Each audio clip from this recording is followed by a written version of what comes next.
Welcome. So today we are going to discuss the enemy attack on men, or the boy child. So number one, we are going to talk about an unstable home, or lack of a father or abusive father. You see, when someone is raised in an abusive home, when one is raised in a very unstable home, they tend to have a different life. They tend to have a different lifestyle, and according to the statistics in the US government, a lot of men who are in prison today were as a result of one, lack of a father, and an unstable home.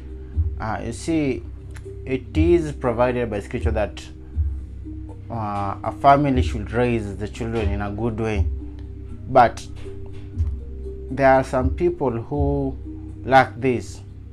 They lack a father, they lack a very stable home. Maybe there's always conflict, and that rewires the brain of that young man. And if the father was abusive, there's more likely chance of that man, when he grows up, he'll end up being abusive too. This brings about the second thing, which is violence and bullying.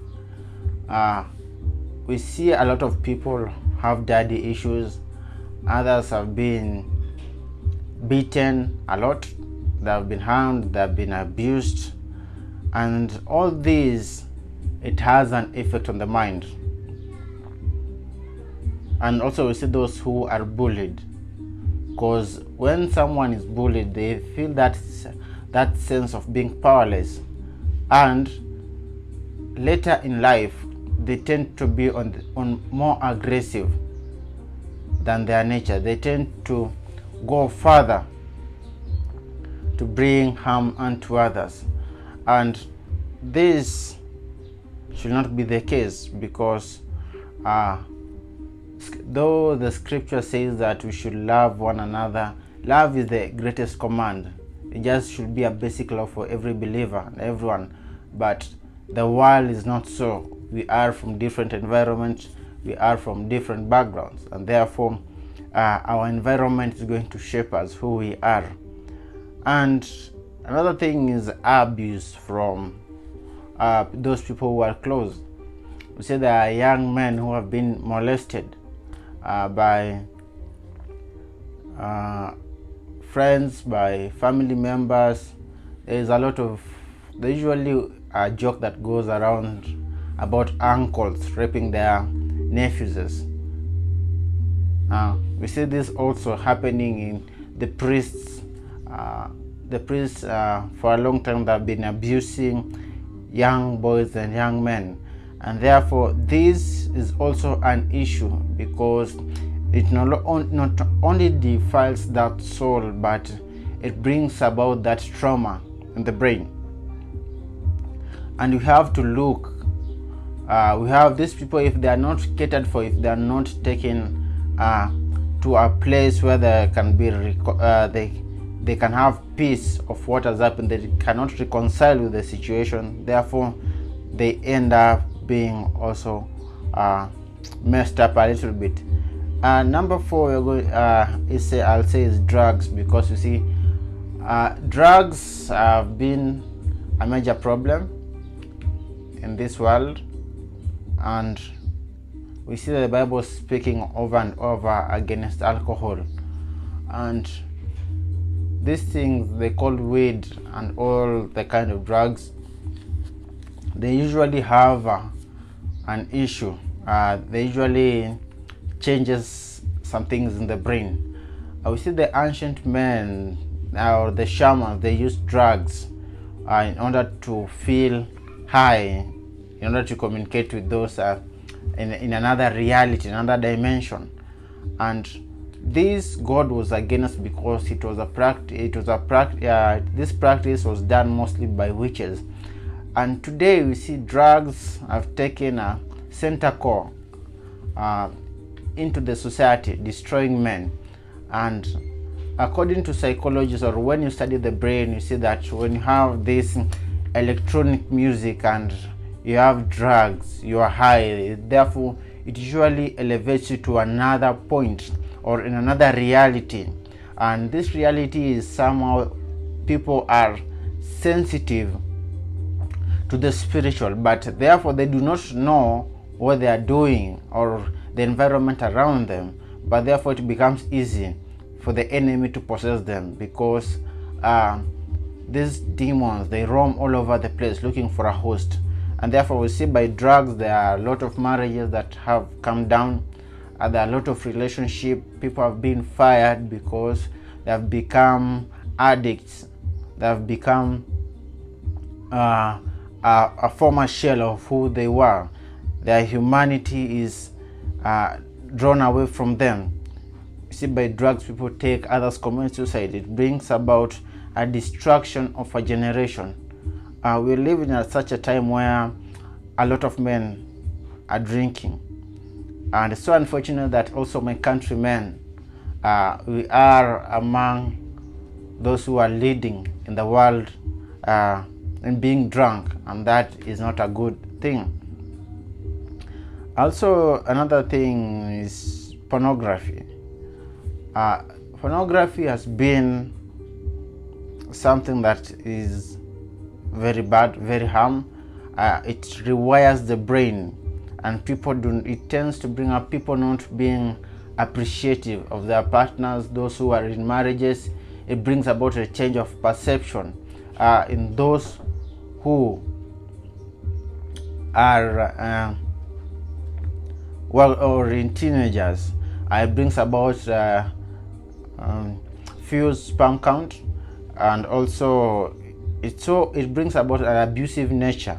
You see, those men who have been addicted to porn later in life, they tend to beat up their wives, they tend to undermine them, they tend to go against the natural order of things, and therefore it is one of the tools the enemy is using.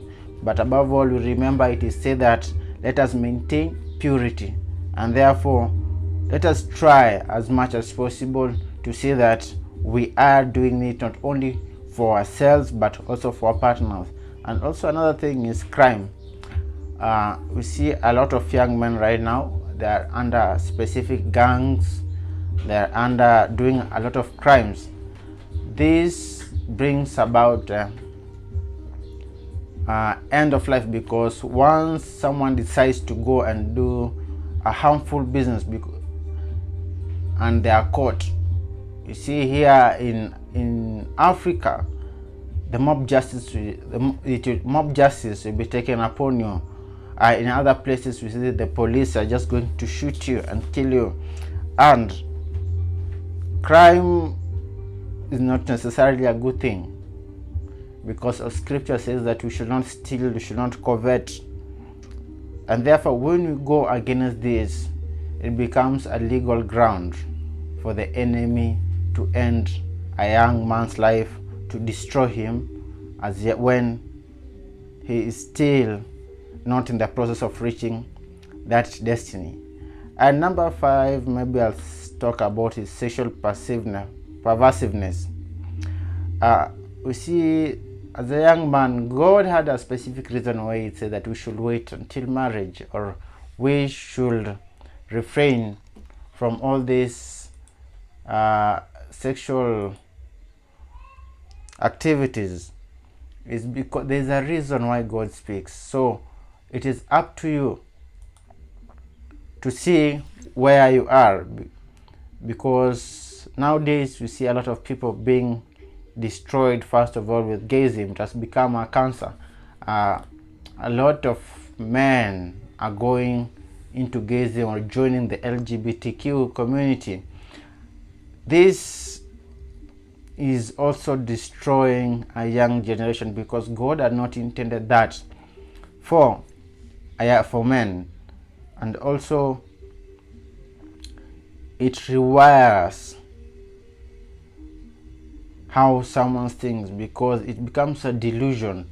We see Paul writing to the church and say that later men will lust after men, and women will lust after women. This is the sexual perversiveness that is happening, and the enemy is destroying many by that.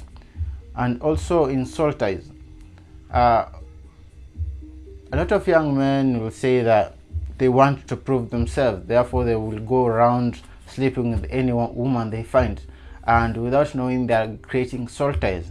And you don't know who along the way you meet, because others their souls can be tied to someone else, or even the enemy, because nowadays the enemy is using women to bring down a lot of people and a lot of young men. And it becomes something that is going to disturb one's life. It's going to destroy you even later in marriage, because once you need to unlock yourself, you need to free yourself from these soul ties. But it is unfortunate that most people don't want to work on it, and it brings about frustration in life. And this brings about another issue, which is wrong partners. Sometimes you may have lived a life in purity, then the enemy has looked for a loophole where he can find you. He has failed, therefore he awaits you in another stage called marriage. And this is the most sensitive part, because this is a lifetime commitment. And if one is not keen, if you do not ask God for guidance and get a wrong partner, then it's going to be a headache, because you see there's an increased number of divorces and divorcees in the world right now, and we see a lot of divorces are happening in the church, because first of all they did not consult God, or number two, they went according to their own will.